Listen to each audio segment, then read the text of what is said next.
Well, tonight we're bringing you to Park Slope, Brooklyn, yet another area in this fabulous, fabulous place, and we are at Jintana's. It is so nice to be here with you. Nice to meet you too. I love Thai food, but your Thai food is something special. What part of Thailand are you from? I'm from northern. I raised and born in eastern northern Thailand. Okay. Part of Isan is Khon Kaen city. One of the things you and I were talking about is that White Lotus, Yeah. the third season was just filmed Yeah. there. Do you get a chance to go back to visit? Do you get a chance to go to Thailand? I've been so busy doing my business here, and then I haven't have a chance because I cannot leave my restaurant just to go, because I have to focus on my food. I want to make sure everything come out is, what I want. That's So why. at least, right? So at least you got a chance to see it on TV, right? Yes. You got a chance to see Thailand on Yes. TV. Very, very beautiful. Thank you. And here we are with your own restaurant, right? And you opened your restaurant. Was it in 2019? 2019, summer of 2019. And was it always your dream? Was this always your dream to have your own restaurant? Yes, I would, I worked at a few Thai restaurants before when I first came to America. And then I feel the need, to implement my personal cooking from my mom, my grandmother, and then I feel like, she made me to have some idea. And then for way back, we all have the organic, like in my hometown, we all grow Pure. everything, Yeah, fresh. That's why, everything's so fresh. And then I feel like I want to, bring all this to the world, to have some real Thai food, like way back when I first came to America, the Americans don't eat spicy. Now they start to eat spicy. Right. Yeah, that's my. So pad Thai, what makes a good pad Thai? Pad Thai is very popular. That was street food. Like I make this pad Thai sauce myself. So I little bit like that's my own recipe. To make sweet and sour, a little bit salty. Okay. Okay. To, And that's what makes it good. It's got to it's got to kind of have every little, I guess, thing for your palate. Yeah. Right? A little sweet. And then and then I use all the ingredients that I made it myself. I You have did. to blend the tamarind, because I don't use the bottle, so Okay. I use the real tamarind. Really? Yeah, that's why. Oh, that's why it's good, and that's why it's more authentic, Yes. right? So it's like fresh, I guess, bean sprouts. Bean sprout and an onion and no onion. Oh. Brown tofu. oh, but what is this? That's the chive, the chives. Yeah, chives. I have okay. a chive inside there, and Okay. then I just wanna make it. Pretty. Yeah. It's And very. usually we eat this with pad Thai You in do? Thailand. Yeah. Oh, on the you street have food, chive yeah. with your pad Thai. Yeah. It's really great.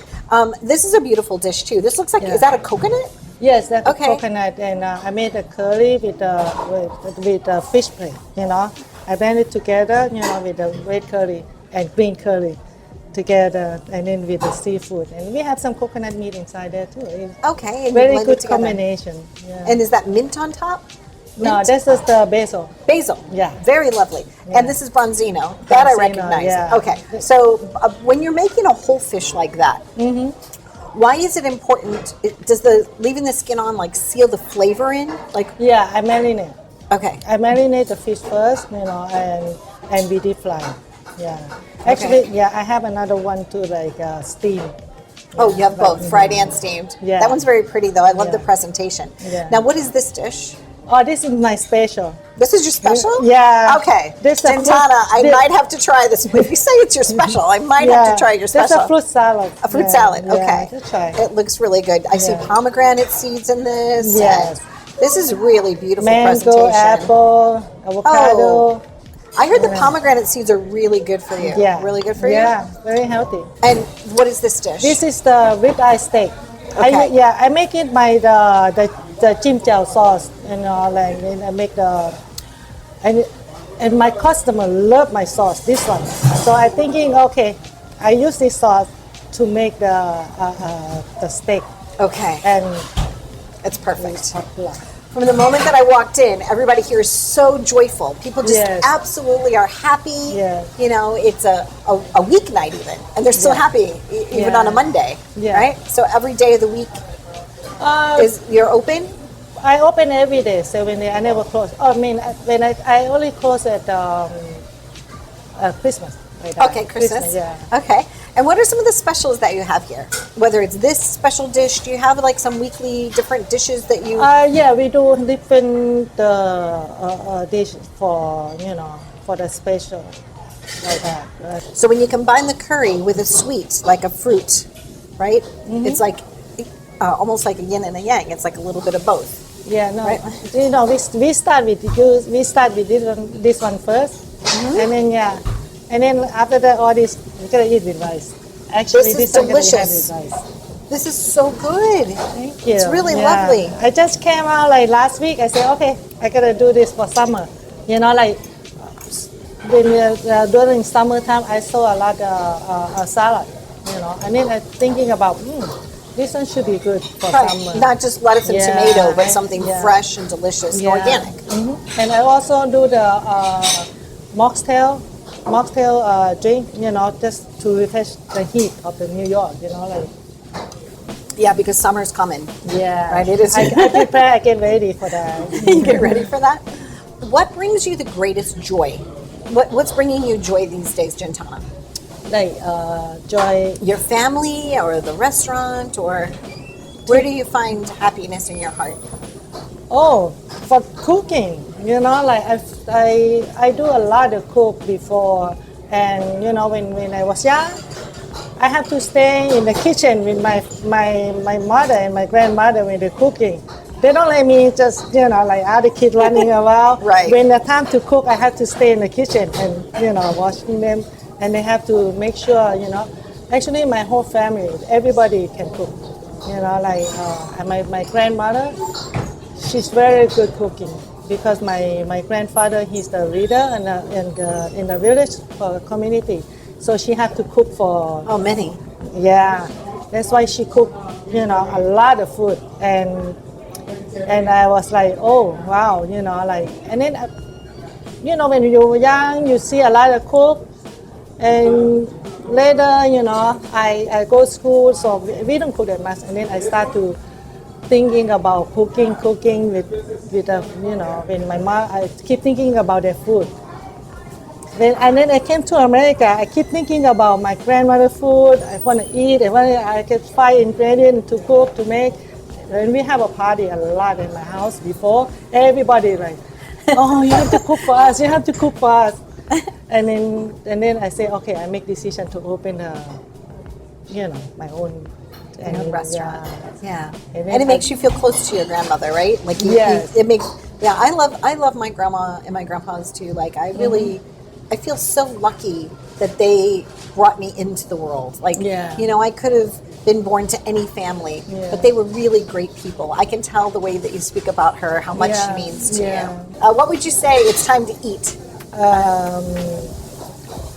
or enjoy.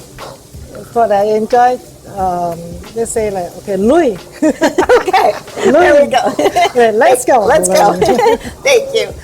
Stay tuned for more. We have been living it up right here in Park Slope at Jintana, and it's all about the farm and the freshness right here at the table. Be well.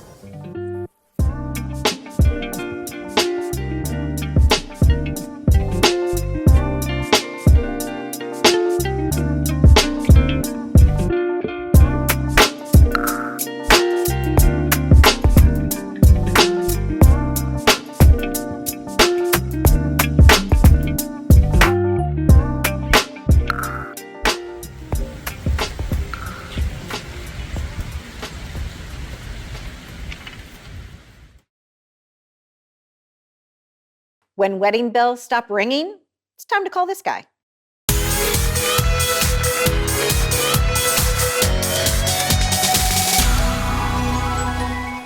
Joining us now is Michael, and we're going to be talking about marital unbliss. Welcome to the show. How are you? I'm great. Thanks for having me. So the divorce rate, it's kind of like, wow. It used to be 50-50. What is it now? Oh, it's over 50% at this point. Really? Yeah, Nassau, Suffolk counties, you're looking closer to 60. Why do people even get married anymore, Michael? Like, what's it, like? Do you understand? Like, if statistically you know you're already going to get divorced, is that where like a good prenup comes in? Absolutely. Okay. I mean, look, if we look at the statistics, you're right. More people are divorced than are staying married. As a result, you really should be planning. And I know it's unromantic. I know it's something that, a lot of people are reluctant to do, but it's incredibly important. To have that forward thinking to protect your assets, you should be doing that. Especially if you think somebody's just marrying you for your money. In those cases, you definitely need a prenup. Without question, you want to control the narrative. You want to control what's going to happen in the sad event that you end up going through a divorce. People are living longer now also. So I believe that sometimes the divorce rate might be a little higher because you have like your starter marriage, right? What do they say? You marry for love, you marry for money, you marry for, health benefits. It's some sort of funny joke, right? But in all seriousness, sometimes it's the heartbreak that somebody's going through. Was cheating involved? Was there mishandling of business assets? You, at your law firm, you go into all of that. You're trying to make it painless, I guess, for your client, correct? Donna, you hit the nail on the head. Okay. Exactly right. We're looking to make their life easier in what is really one of the most traumatic events that they can actually experience. A divorce entails everything that you had just said. And oftentimes you have a spouse that may be unaware of where assets even are. Yeah. Right? So part of our job and why people hire us, right, is the fact that we have discretion. We keep things confidential. We're not looking to get our names in the paper. We're looking to keep their names out of it. And really our expertise. We go into great detail with respect to finances, assets. A lot of times when you're dealing with people of higher net worth, their assets are much more complicated. They may be held in trusts, they may be overseas. There are a lot of things that you have to unearth. Forensic accounting, can you help people with that? Not myself personally. No, but I mean, like, do you have somebody like, you're the law firm, right? Do you work with other people like CPAs and forensic accountants? And do you put a whole team approach together for them? On virtually every case Okay. that we have. And because a lot of the clients that we have, it's not just maybe their celebrity that's creating the income. They have their hands in a lot of other businesses. They're entrepreneurs. So we need to value those businesses. We need to do a tracing. So that's where the forensic accountants come into play. Beautiful. Are you currently married? I am, 23 years. Beautiful. So I think you beat the statistics, knock on wood. I hope goodness for you. Thank you for stopping by. So what's the one thing that people need to know when they're about ready to say, I want a divorce? What should they do first? Wow, that's a very loaded question, Okay. right? Because it usually there's a buildup to that, and there are reasons why they're there. I think the very first thing that they should do is talk to people. Because the divorce rate is so high, most of my referrals come from clients that I previously represented. And so talk to somebody who's gone through it, educate yourself before you step into the office. And then when you're taking that next step to actually hire an attorney, make sure that attorney, that's all they do. Okay. All they do is divorce. Right, exactly. They're not doing this, and the other thing, and putting a roof on your house and things like that.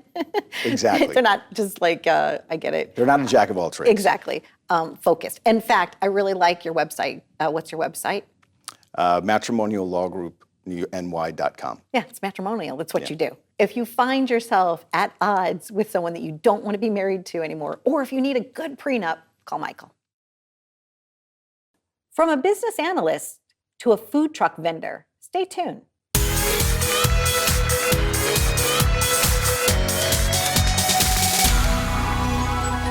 Joining us now is Martin, and we just dined on these delicious poke bowls, and he owns Poke Motion. Welcome to the show. How are you? Thank you. I'm fine, thank you. So I asked you what you did before. Yes. And you told me you were a business analyst. Yes. Okay. What did you not like about that job that made you decide to be the founder of your own company doing this? Actually, it was a time I was a business analyst for 30 years. Okay.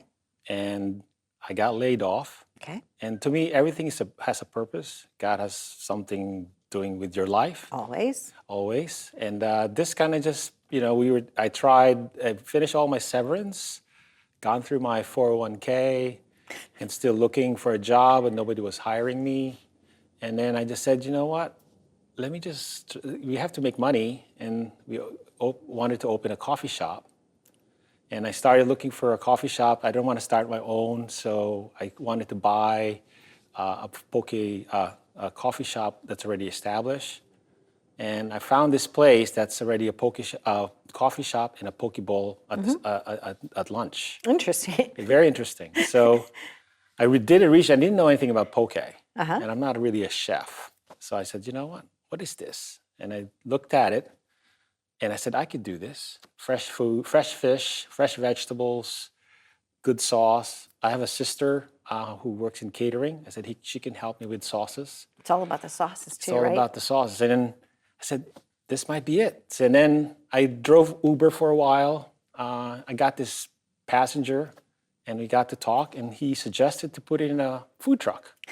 So everything to me is like God is just giving me things to, pursue and see, and he's just putting it in my lap. And then we started it, and then 7 years later, we're still here. It's amazing, Yeah. right? Sometimes it's like listening to the voices. I love when God or the universe sends us a message and we don't listen or we don't get it the first time. Right. Sure enough, it's going to come back in another direction, right? That's correct. Until all of a sudden you say, oh, eureka. And you think it's like a brand new idea, but all along, God or the universe has Yes. been guiding you a Yes. little bit, or through the kindness of others. Somebody sees something special in you and they're like, well, have you considered doing this, right? Right. I wanted to celebrate you. I'm so happy because you fed my crew today. Oh, and you're when, welcome. when we get to eat really delicious, healthy food, everybody's happy, Right. We have fueled the machine here. The edamame, the rice, every single thing that you have, I could tell was top quality. Why is that important to you? Like, what is it about the ingredients that you want to make sure have your signature? Yeah, so the poke is, everything has to be fresh. Okay. So that's one thing that we really want to put in our poke bowls. Everything fresh, everything cut. And also the sauces is your signature. So you gotta have, because restaurants can have their own fresh fish. They have fresh vegetables, rice, pretty common, but the sauces make the difference. So we made sure that our sauces are really top notch. Poke motion. Poke motion, yeah. Now you say it a little nicer than I say it. So Yeah. it's not actually pokey, like It's Pokemon cards, but it's poke. That's correct. Bouquet. It's poke, Almost like bouquet. yeah. Okay. I thank you for being here. Thank you very What much. would you tell an entrepreneur, somebody that, as your business, put your business analyst hat on for a second, right? What would you tell other people that would love to be an entrepreneur, especially in this type of food vendor possibility of a food truck? I would say do a lot of research, talk to a lot of people that's already in the business, Okay. and get advice from them, which I did when I started. Talked to a lot of food truck vendors, went to food truck festivals, talked to a lot of food truck owners, and find out, because as you know, when you start a business, there's a lot of things that you have to learn, and to get more information, and and get the guidance of God, and you'll be on your way. Do your thing. Congratulations. And I'm you very sure that much. your business analyst degree did help you, though, in running your business. Yes. Because it's a lot. People think It's this a is lot. easy, and it's not so easy.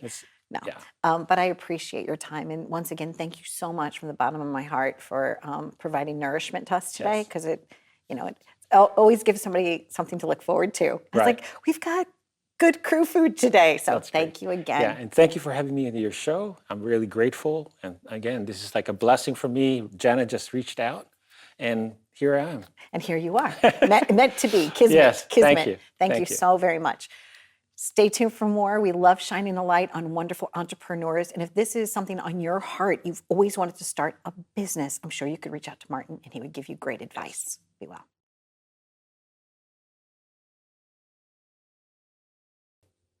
Pasta, pasta, pasta.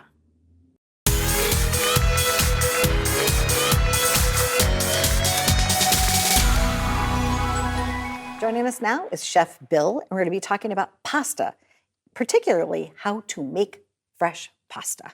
Welcome to the show. How are you? I'm doing well, Donna. Thank you for having me here. So pasta is basically very few ingredients, right? Just water, flour, or eggs, depending what type of pasta you want to make. Okay, and you also told me there's a type of gnocchi you can make though that you use ricotta cheese. You can make gnocchi using ricotta and flour, or Okay. the traditional way, which is potato and flour and egg. Lovely. So with those small ingredients, right? But it comes in a lot of different shapes. Is that what makes the difference in a pasta dish? Is that the way the sauce adheres to the Yes. shape? Yes, absolutely. Okay. When You know? did your love of this type of cuisine begin? I think it was in the 70s, you said, right? Your parents had a place? Yes, my dad owned a restaurant back in, and he bought the restaurant when I was little, about 13 years old. And pretty much that's where I built all my passion for cooking, period. When I was little, back a long time ago, there was only, 10 channels on TV?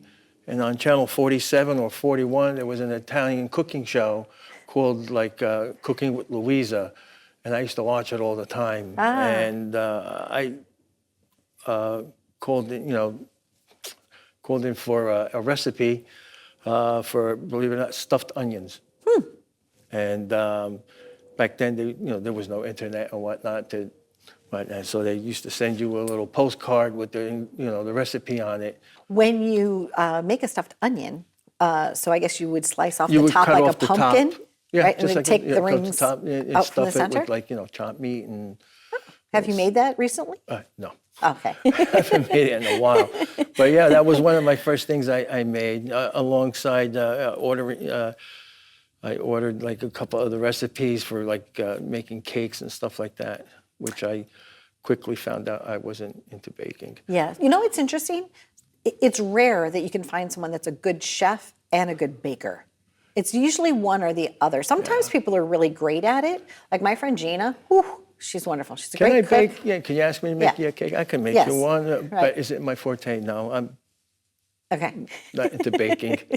But you are into pasta, and you're into Yes. teaching people how to make pasta. Tell us about your company. What is it that you're doing now? Well, my company, I started it. What I like to do is I go to your house. I come to your house. I bring everything from soup to nuts to plates to silverware to everybody gets their own charcuterie board. I serve wine and everybody makes their own pasta from scratch. And we get to make all different types of shapes, and I pair it with the sauce. And I also teach how to make this type of sauce that's going with the pasta. And it's just a good time. Everybody has, a lot of fun and getting dirty, and it's. You do like bachelorette parties. You do all types I've of done stuff. bachelorette parties, birthday parties, anniversaries. I just did a party last week. It was a really amazing family. It was just all, their kids and godchildren and everything. Everybody had a really good time. If your parents or other ancestors would be seeing you and what you're doing now, right? What do you think that they would say, Bill? My mom was very proud of me. She, at one point, I did a mock party, Okay. all right, with my family, and my mom was there. She got to see how I worked. Unfortunately, my mom just passed away this past January. So obviously she doesn't know anything that's going on right now. Well, so I think she may. She might she be may, looking she down. may. Who knows? Maybe she had her hand on here. Who knows? I know you were a little shy about coming on, but I really wanted to celebrate you because I thought what you're doing is really unique and fun. So oftentimes people like to entertain, but they don't want to just do the same thing, like a bowl of chips and some dips or whatever, But this gets the whole conversation going about like family traditions and things like that. Right, exactly. Family tradition, the right way to make sauces. Sometimes, a lot of sauces and pastas are made differently, not the traditional way. When I teach how to make pasta, I try not to use a pasta machine or anything to make the shape. I like to keep it really traditional. Before any of these were invented, the way they really made it by hand. Yes. Same thing with sauces. I like to stay really, really authentic to the type of sauce.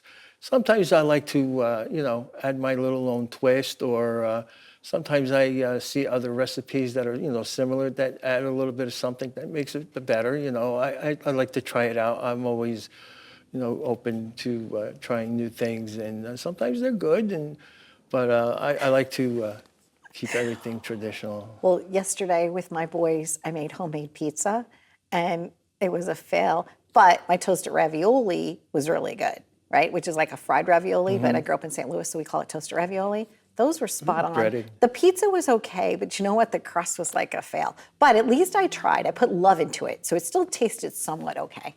Well, So- pizza is also my other forte. I Yeah. mean, my dad owned a pizzeria for like almost 30 years. So I've been thrown into that also. But I kind of tangent off onto the pasta. I thank you for being here. Favorite shape of pasta? Mine, Yeah. tagliatelle So yummy. or rigatoni. Or rigatoni. I know when they start I like going them down, all. I love them all. Rigatoni, I do tagliatelle, too. rigatoni with a nice bolognese sauce and the a glass of best. red wine. Scrumptious. Thank you very much. Thank you so much for having Really me. appreciate you being here. Thank you. Stay tuned for more. We've been living it up with Chef Bill. And would you make homemade pasta? I'd love to hear from you and see the photos from your attempts. Be well. When a dad realizes he just wants to be an actor.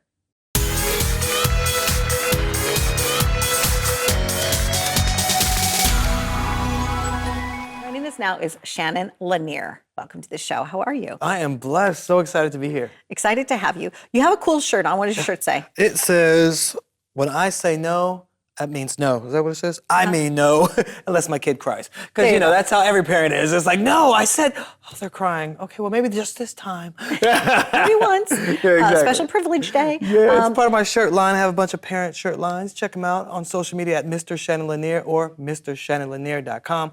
All kinds of fun stuff for parents. Okay. Now, why did you start becoming a friend to the parents that are out there? Well, I wanted to show that there are positive dads out there doing the job of a great parent 365 days of the year. So I started to have content that was on social media for dads. Okay. And it just blew up and it took off and it went viral time after time. So I was like, okay, this is working. So that's what I started to do, fun, lighthearted skits with the whole family, just to brighten people's day, really. You have a beautiful family. thank you, How did you meet your bride? We were college sweethearts. We went to Okay. Kent State University together. And then I proposed to her as part of my graduation speech because I was one of the keynote speakers at graduation and proposed to her as part of my speech. And she said yes. Thank God. Did you, at any moment, did you say, "Oh no, is this the right way to ask her?" Or No, because I knew she wanted all of our family and friends there. Okay. And they were all there because it was a graduation, so it made sense. Convenient. And yeah, so I kind of knew she was going to say yeah. Lovely. Now, your line of Mm-hmm. work is in broadcast and in acting. What is her line of work in? She's in television as well. We Okay. both went to school for communications, TV. Got it. So now you have this beautiful family and you're still doing this communication thing, Mm-hmm. right? When you realized that people were starting to pay attention to you, what did that feel like? That you were going to be a role model to other dads? And Yeah, it was an exciting opportunity because I felt like I was breaking through the noise and people could hear me and they were actually saying, well, I'm going to try that or I'm going to do that or you're inspiring me to be more active. Like I braid my daughter's hair on social media. We do our lives or I'm doing her hair in this. And they were like, I'm going to try to do my daughter's hair because it's really a good bonding opportunity for you Yes. and your kid. So certain things like that, it was pretty exciting. When people are recognizing me on the street and I thought they were going to say, oh, I know you from News 12. I know you from this show or that show. They say, I know you from TikTok and I know you from Instagram. I'm like, what? This is wild. They know you. They know you. Because it's refreshing. I Yeah. think that you have a refreshing, great voice that people like want to tune into because you're like the guy next door. Yeah. You know, like you're easy. Thank It's not you. like I you're not, appreciate and you know, not too preachy. You're just empowering. You're kind of like, well, maybe let's do a little of this, right? Yeah. But your passion is acting. Yeah. Has that been your passion since second grade? It always has been. It's Okay. one of those things. I mean, even when we act like we like our jobs, that's Yes. acting. I do love my job, though. I know. This is I not acting. I love my job. But no, it was just one of those things. I was always the kid running around with a video camera, making home videos, and then making the family sit down and watch my skits and stuff. So it just Oh, boy. transcended into social media, a different form. But it's always what I wanted to do. But I had a family. I had to pay the bills. I couldn't do it. Yeah. But now that I have the social media to kind of bridge the gap when I'm not acting, I can now follow my dreams and do the acting full time. You have cute kids. I mean, it's you. nice. That helps. I know it does help, right? And then you got to work with Tyler Perry recently. That was a dream come true. And it was amazing how it happened. Like one of those blessings out of disguise. I get a phone call that says, Tyler Perry would like to talk to you. I'm like, what? And then he says, well, I saw you on TV. You inspired a character in my new movie. So would you like to play you, or would you like me to hire somebody to play you? I said, I am there. I'm playing me. Right. So it was an amazing experience. I played Shannon, the character, in Tyler Perry's Duplicity. It's a thriller that will have you on the edge of your seat. You're like, oh my gosh, what's going to happen next? And it's already on Prime Video, so people can check it out right now. I got to meet him once. I also got to be at one of his old studios, and inside the mailbox was an old letter to one of the characters from like Madeira. And I was like, what? What is he still doing here? Fascinated by his journey. Thought it was wonderful when he got the street sign that had his name on it. Yeah. Like I've watched him, and it's just phenomenal what he's done, what he's accomplished, and how he's helping other people's careers just like blossom and like Right. it's like he's like, ding, you Like get a he career. did with my career, yeah. You get a career. I was Ding, like, you get what? a career. Yeah, it is an amazing opportunity to see how many families and people he is blessing. And that's why people are just so happy to be there when they're working with him. You can feel the energy in the air. The people are just thankful. And everybody wants to do a good job to make sure that the product is the best it can be. And that's what we got with Duplicity. So I'm super excited. Lovely. And ironically, your friend Nick Barada is also in the building today. Yes. Because I had invited him on. I didn't know that you guys knew each other. That's so. Long Island's own Nick Barada. He is a legend out here. Yes. And he's amazing because we worked together a lot in the film. We're like side by side throughout the whole movie. This entire cast is just amazing. But, you know, besides Nick, and he's also on The Oval, he's like killing the game right now. But Megan Tandy, Kat Graham, Ronrico Lee, Tara Lepley. I mean, this cast is just amazing. I can't get enough of them. Tyler Lepley. Ladies always love him. They was like, oh, you in that movie with Tyler. I was like, yes, I am, but I'm in it too. But yeah, so it was a lot of fun. So. I'm happy for you. It was lovely that you came down to speak with us today. Good luck with your clothing brand, your parenting tips, but especially your acting, because I know that that's where your passion is right now. Thank you. And you can follow the whole journey on social media at Mr. Shannon Lanier, so come along for the ride. Indeed, I will. Nice to have you here. Hey, I'm Donna Drake, and I have been visiting with Mr. Shannon Lanier. And Tyler Perry, if you're watching this, I don't know, maybe you could, I don't know. Love and blessings to you all. Be well. Bye.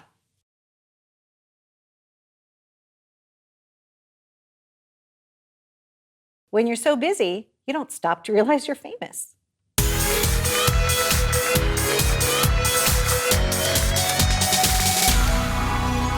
Joining us once again is Nick Barada. Welcome to the show. How are you? Thank you. I'm great. We've met a few times, but first time in studio here, so this is great. I was This excited. is awesome. I know, because I get to see you a lot of times at charitable events or golf outings and things like that. And I was like, oh my gosh, yeah. So welcome to our humble abode. Beautiful. We This were is just our- saying how great the energy is here. This is great. This is awesome. Thank you. It feels like home to me. A couple of props that have been with me my whole life. One is there's a lamp behind that staircase. That was my grandma and grandpa Campana's. Oh, wow. And the television behind me was actually the wedding gift between my two parents. So when they got married in 1964, they bought that television. And Wow. as a kid growing up, I used to tell my dad, could you please just keep the TV? Someday I'm going to use it as a table. Didn't even understand that that was a reality. I love Do you know that. what I'm saying? That's Like sometimes amazing. the things you claim as a child, Right, like right. all of a sudden somehow happen. That's and amazing. You were I love right. that. So Yeah. for you, at what age did you know that you were going to grow up to be this version of you? That's a great question. I mean, I think I always had these big dreams and this passion for the entertainment industry. So it was always kind of the game plan. But as you know, and a lot of people you've had on the show, there's no blueprint really to get to that point, right? It's a lot about just keeping that fire alive inside of you and fighting for what you believe in. And I just never took my eyes off the prize. So I guess to answer the question is really since I was little, it's just always been the dream. So just stayed on course and kept chipping away. Yeah, an actor's constantly always looking for their next gig, their next something, right? Yeah. Where if you become a nurse, right, after graduation, likely you're going to get a job, Right, exactly. When you choose to do something in the arts, it's always that, it's like being a farmer. Time to you plant the crops, Yeah. you reap the harvest. I always say you right? plant the seeds and you take time watering those seeds. And Yes. even today there's a lot of relationships and things that have come to fruition that I've planted, right, 10 years ago. Yeah. So people who think, oh wow, what a year it's been for you, this overnight success, or when did this happen? Honestly, 10 years in the making, right? Yeah. So I tell a lot of people who think that it's a quick sort of overnight success. It's really, takes time to marinate. People think we live in this microwavable culture, I say, when in fact it's the complete opposite. You got to take your time and really marinate. It's also nice to see other people's careers kind of grow alongside of you. Absolutely. Like people that you went to grade school with, middle school, high school, college, right? And then all of a sudden you look to your left, to your right, and there they are with their own I mean, it makes it that much sweeter. There's a lot of people that I grew up with now that are doing amazing things. Good friends of mine that have just been doing, in other areas of business, just finding success. And I'm always rooting for people on. And I truly believe, the more you put out there, the more you believe in others, it'll come back and it creates more miracles. So I'm happy to see so many people doing well. Like yourself, by the way. I love what you're doing here. You've been doing it for so long, and you're a perfect example. Hard work brings great rewards. And speaking of miracles, you're a dad now. Yes, that's the greatest miracle of all. I mean, honestly, it's been such an amazing journey, and I got to shout out my wife, Liz, who really has just been a supporter of my dreams for all these years, and has made even the transition into becoming a dad, that much more enjoyable and seamless, really. And I'll never forget this text, Tyler Perry, who I've known for some time now. He sends me a text when we first got the news that we were expecting my daughter. He goes, as an actor, this is the greatest role that you'll ever step into. Because all the show business stuff to the side, this is real life. This is the role that counts. So it's been great. Knowing, I haven't met Tyler yet, but I would think he'd say, well, name the baby after him. Yeah, right. And call her Perry. Maybe the next one, it's not a bad idea. Maybe that'll keep me working for longer, right? Maybe. And let's talk about the Oval, right? Yeah. What do you enjoy best about that role? Man, well, anybody that's worked for Tyler Perry knows that we shoot fast. Unlike any other production, we move fast and we really just get in and we get out.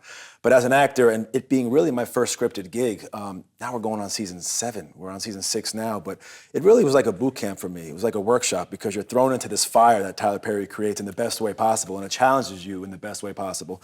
So for me, as an actor, it's made me grow tremendously, but also even just in life and learning about the business, it's taught me so much. So we have a great time on the show. Obviously, the fans are showing up every week to support us. We're going on 7 seasons, which is crazy. So shout out to everybody that supports the show. But yeah, it's taught me so much in so many different ways. So just thankful to be filming still and rocking and rolling. How do you learn your lines?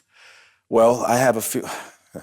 That's funny you ask that because we don't have much time to learn them. Speaking of, the way Tyler Perry shoots. But yeah, I just lock in. Sometimes we got, there's apps now. You put the headphones on. You just sort of, that repetition is everything for me.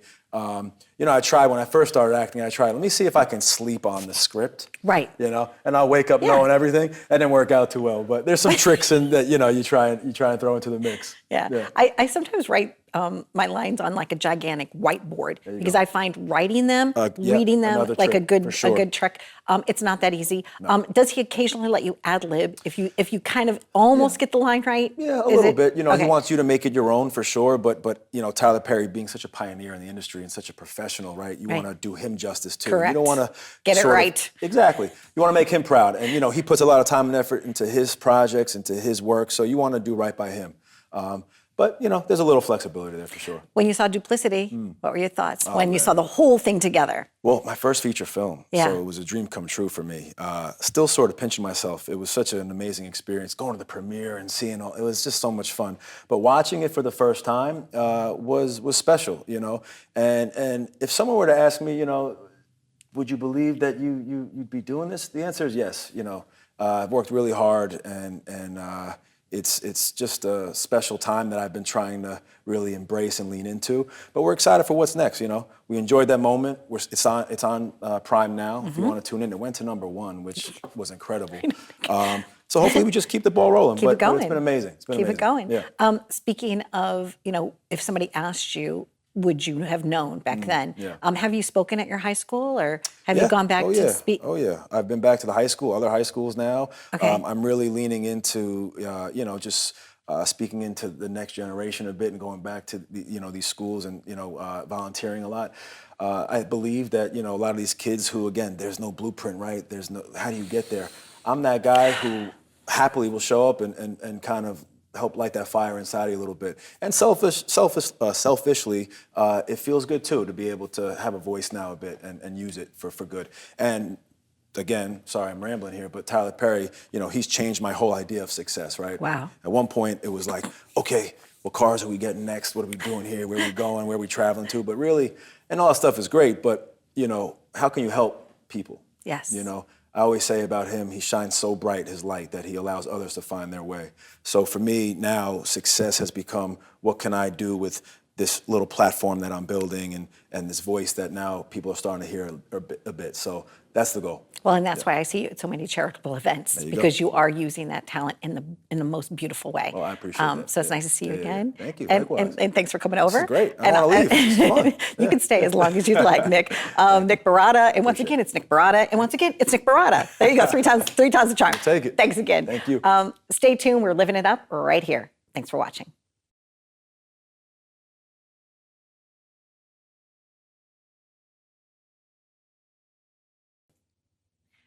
Take me out to the ball game. Oh, wait, it's the other Met.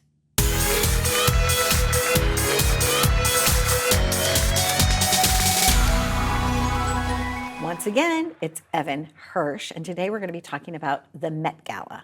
Hello. How are you doing? Fabulous. You just got back from a destination wedding. I What was did. that like? Tell us about it. So I went to Cancun for my best friend since middle school. Her name is Mehak, and she's marrying her husband, Manpreet. And if you could tell by those names, it was an Indian wedding in Cancun. So it was the most fabulous, amazing. I can't imagine any wedding topping that. Really? So it was, the bar was up here. I'd never seen Well, something like that walk before. us through. Walk us through the events. It's just like the culture and the amount of events that they do.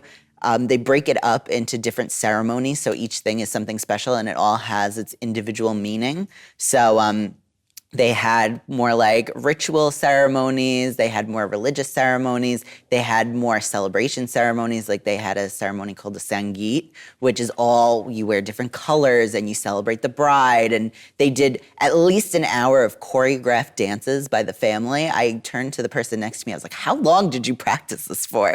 My It was like goodness. incredible. I said, I don't know how, but I want a Sangeet. Like, how do I make that happen?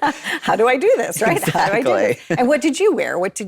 How much, I guess you had to bring different outfits for different things, right? Yes, I'm very lucky that the groom's family, they own a store in Hicksville. They own both a bridal shop and a men's store called Samira, and they were very gracious in outfitting me for the occasion. I told them, I've never been out of my element in picking clothes, so this was definitely a new experience for me, but I'm really lucky that they guided me through it. And even the people, it's their culture, they came up to me and they said, you look amazing, your outfits look great. And I said, you could give me no better compliment because you genuinely have seen this your entire life, so that meant a lot. Lots of fun. Yeah, lots of love. That's amazing. So much, so And then- welcoming. And then you took a plane. You've been on a lot of planes lately, whether you're flying back to be on the show or you're going here, there, or everywhere. But then you flew directly from that to where? I came straight back on Sunday night, and then the next day was the Met Gala. So there was no turnaround time, and I was like, please don't let this flight be delayed. I don't know if you saw, like, Katy Perry went to space for like 10 minutes and she kissed the ground when she came back. Like, that was me in JFK, like, airport. I was Just like, happy. please, I need to be back, like, in time for the Met Gala. And I was so lucky that we landed. I got straight to work, finishing up whatever I had to do. And then the next morning was the big day. So tell us about that. What was your involvement this year with it? So if you remember last year, I dressed Bobby Digiolisa, who works with the City of New York and the Cultural Arts Commissioner. He's actually married to Lori Cumbo, who's a Cultural Arts Commissioner for New York. So I had emailed him and said, last year we killed it. We definitely made a splash last year. Would you want to do it again this year? And he said, yes, let's do it. So it was a super, interesting theme. It was very culturally It was significant. Black Dandy, right? Yes, it was Black dandyism and super fine tailoring. It's how throughout the years Black men have used tailoring and their outfits and suiting to kind of like further, their way in society. And it really helped to build the culture of how it is, today with more equality. So that was really special to pay tribute to. And it was an honor to dress him because we got to honor his cultural heritage. He's from the Yoruba tribe in Nigeria, so we made accessories that reflect tropes of his cultural upbringing. So that was really special. Amazing. And it was very tailored, right? So sometimes you're working with like capes and transformational things. And, what was it like to work on this particular style for that?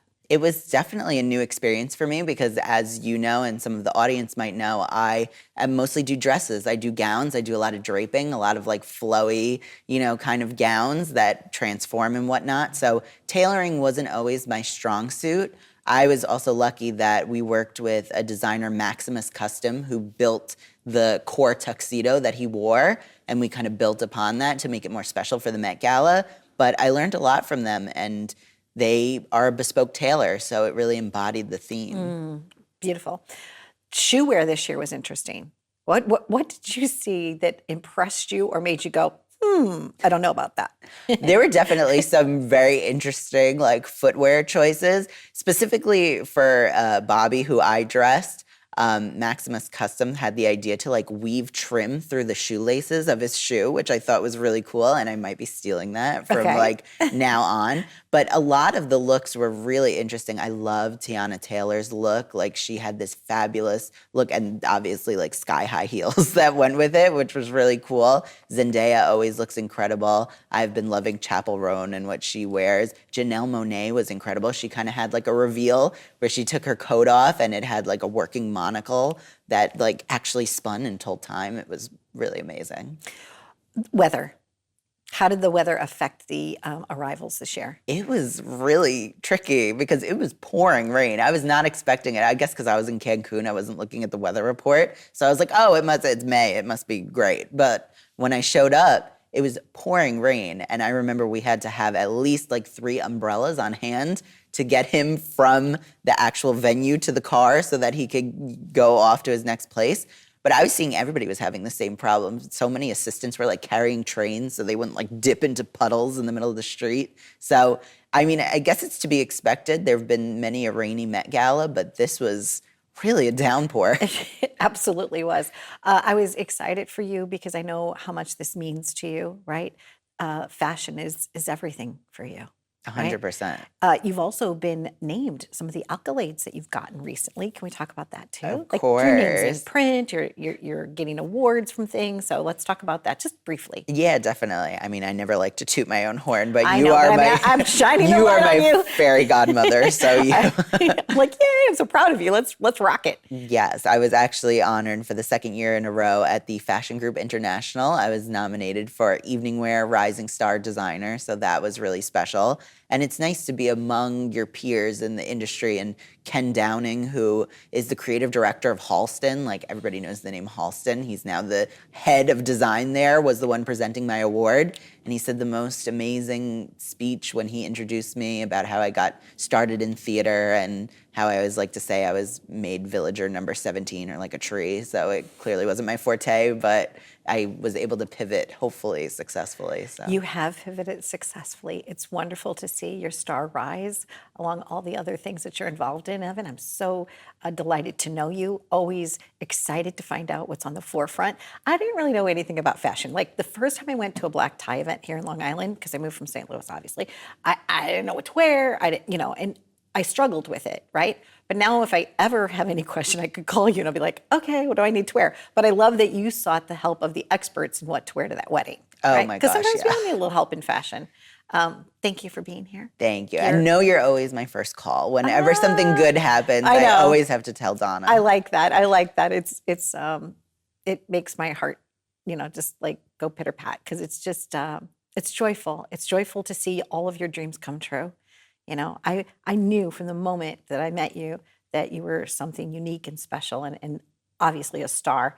But it's really cool when the whole world is saying that. So Evan Hirsch, you have your own label, you have your own trajectory, and it's just fun to be a little bit of a part of that. So A nice big to see part. you again. There you go. We hope you enjoyed our visit once again. And if you've been watching Evan's career rise over the last 5 years that we've known him, it's outstanding. And stay tuned for more. We're living it up right here.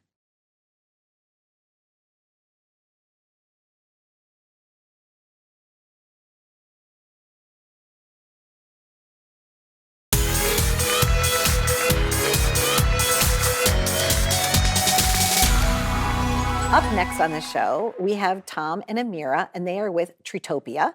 Very excited to have them here. They're from Nebraska. Welcome to the show. Tom, I guess we're going to start with you. How are you?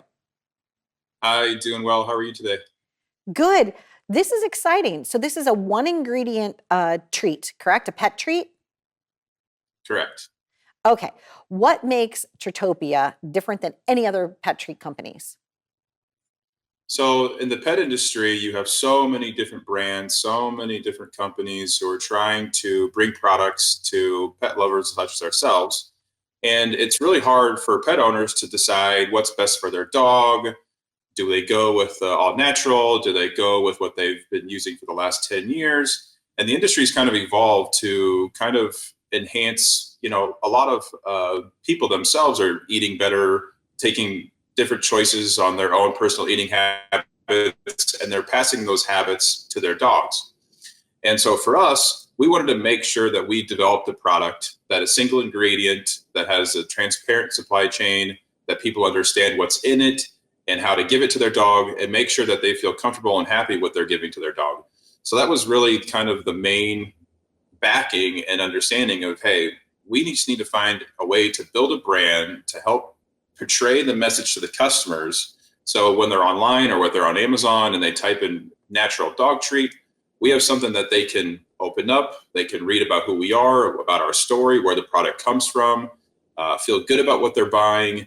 Obviously, price is important too, but make sure that when they're purchasing something, it's something that they're going to feel good about getting to their dog. And that's really what we wanted to do. And I think that's really what we've been able to create. You want a healthier pet, just a healthier pet. Now, what I found interesting is that it comes in like different forms. There's like a jerky stick. It almost looks like human food. I'm just telling you. When I first opened up the package of all the really cool things, I'm like, this kind of look good, right? So what was it about that, being able to make it in different forms? Is it because you want the dog to be excited by the different shapes? I think it's interesting because, we really rely on think about the meat industry, and they have an inevitable part of needing to find ways to take their waste and finding things from a cow's perspective that we can turn into treats. So, from tendons, for an example, you can have gambrel tendon or Achilles tendon. And when we receive the tendons at our facility and we cook them, we can also cut them down to size, maybe to be for smaller dogs, or maybe we keep them at their standard length for bigger dogs. But making sure that as long as we're able to bring different variations of things that are single ingredient natural coming from a cow per se, in this instance, we're wanting to do that just to give more variety and more ways for us to not just focus on larger dogs or smaller dogs or medium dogs, but touch every dog, whether if it lives in an apartment or if it lives if it has a wonderful yard. And so that's kind of where the different variations could come from. I like the fact that there is a source. Like, you know exactly what the source is. You're only working with cattle that is from a 500-mile radius of Omaha, Nebraska, right? So you could trace Correct. it exactly back to that farm or to that cattle farmer. And so you know what's in your product because you've vetted every single piece that you're working with. That is probably one of our strongest competitive advantages. I think, especially in today's age where you have some pet manufacturers will be extremely vague on the sourcing of the product. They might say, hey, it's made in the US, but product is from South America or Southeast Asia or what have you. They want to keep their options open. So, because to them, it's all about, from a price perspective, hey, we need to make sure that we can get the lowest lungs possible or tendons possible. Where for us, the transparency, I think, gives us more of an edge because it helps customers build more trust with our brand, and they'll understand, hey, this is coming from ranches within 500 miles of Omaha. We know from almost a decent amount of certainty exactly where it's coming from. And I wish more pet manufacturers would kind of take that stance and kind of say and be more transparent where the product's sourced from, and not just, hey, it's hand-packed in the US, et cetera, et cetera. So I think that is kind of where we are able to kind of separate ourselves from some of the competition and give customers that trust and understanding that they know exactly where the product is coming from. Well, Amira, you and I had a great conversation the other day. And who is your pet friend? Who did you bring with you to set today, Amira? This is Luna. This is Treatopia's therapy dog. She is also one of our loyal testers, and I can say with certainty that she is loving every one of our products, and she is a great person to ask about that. I love that you referred to her as a person. Beautiful. I love that. Right. I think that's wonderful. So where are your treats available now, Amira? Where can someone get Treatopia? All of our treats are currently available on Amazon. That is the easily accessible place to grab them from.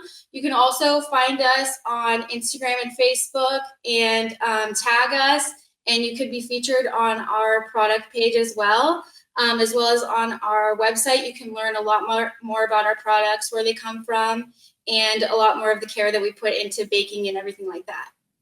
So pet parents are invited to be part of your social media, right? All they need to do is engage with you. I think that's fabulous. So thank you so much for joining us from Nebraska. I told you my high school friend is living in Omaha and has for many years. It's a great town. So happy journeys to you, and thank you for being a guest on the show. Thank you so much. Thank we you so appreciate much. it. Okay, goodbye to the three of you. Happiness to all of you. Bye, guys. Go pet parents, Treatopia. This might be just the treat your dog is looking for. Be well.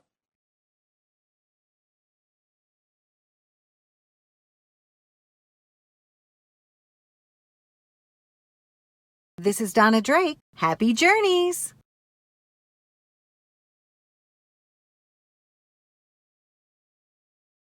Take my hand, come with me, and we'll find better ways to be something much more.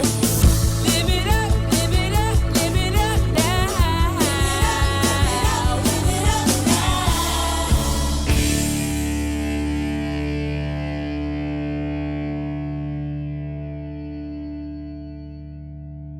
Thanks for watching Live It Up. You can visit us at liveituptvshow.com.